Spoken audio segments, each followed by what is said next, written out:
শ্রমিক বাঁচলে আমার শিল্প বাঁচবে। শ্রমিকরা রক্ত পানি করা ঘাম জড়িয়ে যে অর্থ জোগাড় করে এটা হালাল।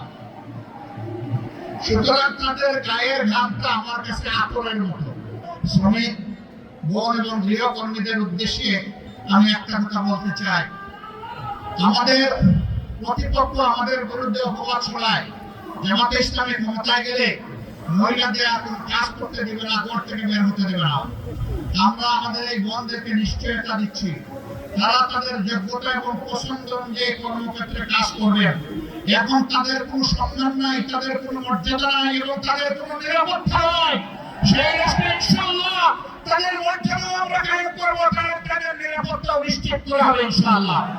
শ্রমিক এবং কর্মজীবী মানুষ শুধু শ্রমিক না, শ্রমিকদের বাইরে শ্রমিকের একটা সংজ্ঞা আছে, আমার কর্মজীবীরও আলাদা একটা সংজ্ঞা আছে। এই সকল পর্যায়ের মানুষ বিভিন্ন ক্ষেত্রে তারা নির্যাতিত এবং তাদের ন্যায্য অধিকার থেকে তারা বঞ্চিত। মিল ফ্যাক্টরি ইন্ডাস্ট্রি বিভিন্ন জায়গায় যারা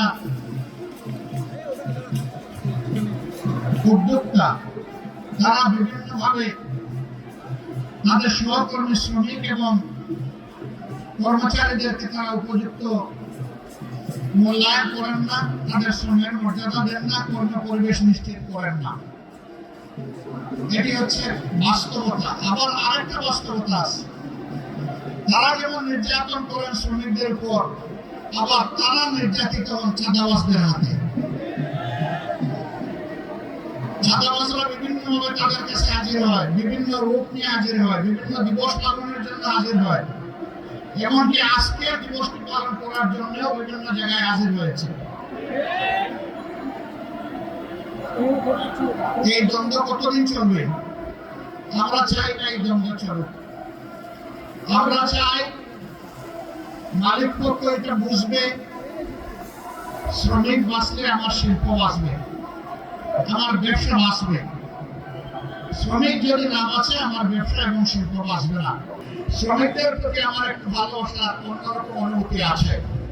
আমি বিশ্বাস করি, অন্তর থেকে বিশ্বাস করি, শ্রমিকরা রক্ত পানি করা ঘাম জড়িয়ে যে অর্থ জোগাড় করে এটা হালাল। সুতরাং তাদের গায়ের ঘামটা আমার কাছে আতরের মতো। আমি যখন কোথাও কোনো শ্রমিকের সংস্পর্শে যাই, কেউ কেউ তাদেরকে হাত মেলানো থেকে বিরত রাখতে চায়, আমি টান দিয়ে বলি, আসো ভাই তোমার সাথে একটু বুক মিলাই, কারণ তোমার বুকের ঘামটা আমার জন্য আতর, সুগন্ধি, সৌভাগ্যের কারণ, তোমার রুটি হালাল। আল্লাহ হাবিব বলেছেন, ওই সমস্ত গরিব দুঃখী মেহনতি মানুষ সচ্ছল মানুষদের চাইতে 500 বছর আগে আল্লাহ জান্নাতে প্রবেশ করবে। আমি কেন তাদেরকে সম্মান করব না, কেন শ্রদ্ধা করব না, কেন ভালোবাসবো না? অবশ্যই আমাদেরকে ভালোবাসতে হবে।